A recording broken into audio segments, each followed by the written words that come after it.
Hi guys, welcome to How to Solutions YouTube channel. In today's video, I'm going to show you how you can recover my eyes only picture on Snapchat. Before getting into this video, must subscribe to our YouTube channel and click on the bell icon. So the first step you need to do is to open Snapchat and click on the pictures icon with the camera shot, and then you need to click on my eyes only.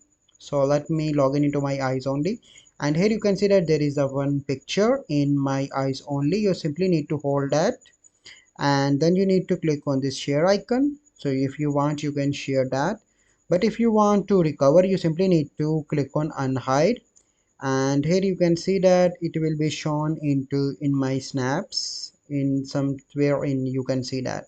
So this is a process by which you can recover my eyes only picture on Snapchat. I hope you find this video helpful. If you find this video helpful, must like this video, subscribe to our YouTube channel for future videos. Well, see you in the next video. Thank you, have a good day.